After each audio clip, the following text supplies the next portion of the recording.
When the individual is able to shift out of the standpoint of the ego personality to that of the soul, the psychic being, he is able to observe and trace the influences of inherited tendencies or environmental pressures that bubble up from the subconscious and try to gain admittance and acceptance into his active outer nature.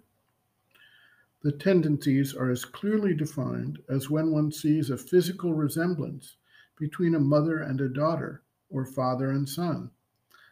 The individual can see more than physical characteristics, however, including vital responses, habits of emotion, habits of speech, and habits of mind. The individual can also trace out the sources of other influences that come from family, friends, relations, as well as the community, the educational system, and the very force of the time and its wider pressures. The psychic being also has the ability to attract to it the needed circumstances for the soul's purpose in this lifetime to be fulfilled. People speak of coincidence. When the soul is active, the coincidence, the synchronicity, are part of a process of the soul bringing to itself those energies and events that it needs in order to develop. Sometimes these things may even appear to be negative events if the outer personality is stuck while the soul demands change.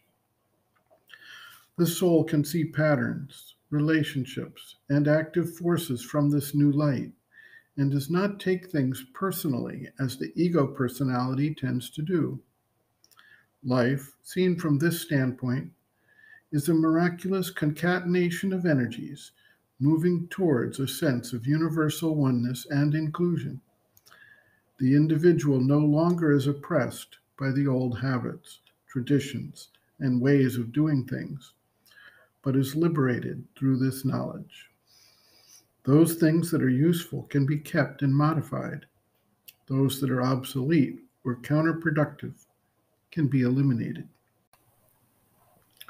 The mother observes, if you have within you a psychic being sufficiently awake to watch over you, to prepare your path, it can draw towards you things which help you, draw people, books, circumstances, all sorts of little coincidences which come to you as though brought by some benevolent will and give you an indication, a help, a support to take decisions and turn you in the right direction. But once you have taken this decision, once you have decided to find the truth of your being, once you start sincerely on the road, then everything seems to conspire to help you to advance. And if you observe carefully, you see gradually the source of your difficulties. Wait a minute. This failing was in my father. Oh, this habit was my mother's. Oh, my grandmother was like this. My grandfather was like that. Or it could well be the nurse who took care of you when you were small, or brothers and sisters who played with you, the little friends you met, and you will find that all this was there in this person or that or the other.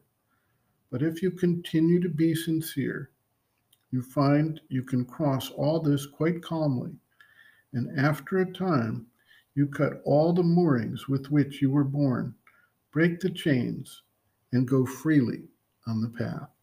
End quote. Reference, Sri Aurobindo and the Mother, Living Within, the Yoga Approach to Psychological Health and Growth, Disturbances of the Subconscious, Collective Subconscious Influences, pages 111 to 118.